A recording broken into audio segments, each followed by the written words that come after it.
iba't ibang hinaing at karanasan. I was 14 when I realized that I like girls. Pagdidiskrimina ng lipunan. There has been a personal attack on my gender. Mga karapatang nababaliwala. I was not allowed to be a server in one instance. Kasi nga, feeling ko ma-out na ako. Mga problemang kinahaharap ng komunidad ng LGBT. Ano lang, more entertainment lang kami na parang walang substance yung sinasabi na sa amin. Pag bakla ka, wala kang power. I am pro same-sex marriage. I strongly disagree. I support same-sex marriage. Actually, sobrang disagree ako dun. Nitong Oktubre 2016, isinuwalat ni House Speaker Pantaleon Alvarez ang usaping ukol sa muling pagsumite sa same-sex marriage bill sa Congress. Tingnan mo yung constitution natin, may provision doon, guaranteeing happiness. Bakit naman pagkait natin yun, di ba? Ating matatandaan noong nakarang taon ay nagsumite si Attorney Jesus Falsis ng petisyong patungkol sa same-sex marriage. We're talking about democratic sphere, secular sphere, where you do not pass laws and grant rights based on religion. You pass laws and grant rights based on reason, based on facts, based on deliberation.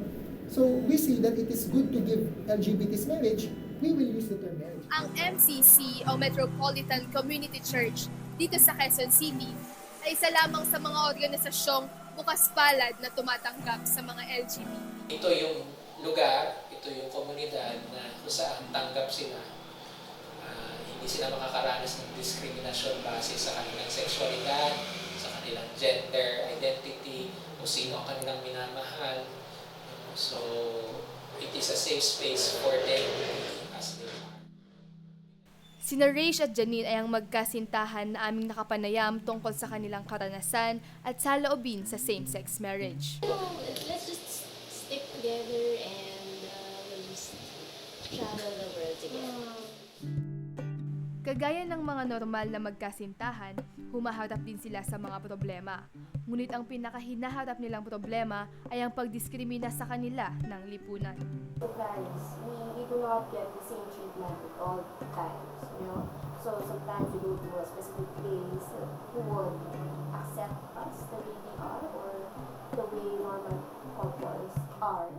Courage ay isang institusyon na nagtitipon sa mga LGBTQ na nais magbalik loob nang sa gayon ay maiwasang magkasala sa Panginoon, na ang pagkakagusto sa kaparehong sexualidad ay sa isip lamang at hindi sa gawa.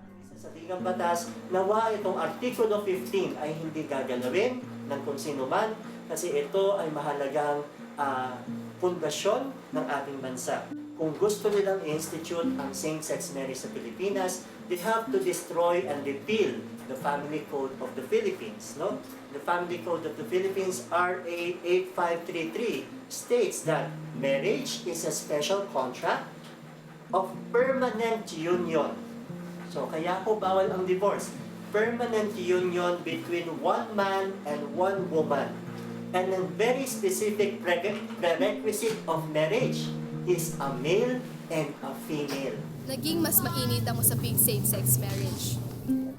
Kasabay ng paglaki ng LGBT community ay magkabila ang pagsumite ng bill, Pride March at patuloy na paglakas ng sigaw sa mga karapatan hindi pinapakinggan. I have is, in the Catechism book of the Catholic Church, it specifically says that what I am and what I do and what I feel is a sin. Ang sinasabi ko lang dito, hindi porke bakla ka, magpapakabakla ka.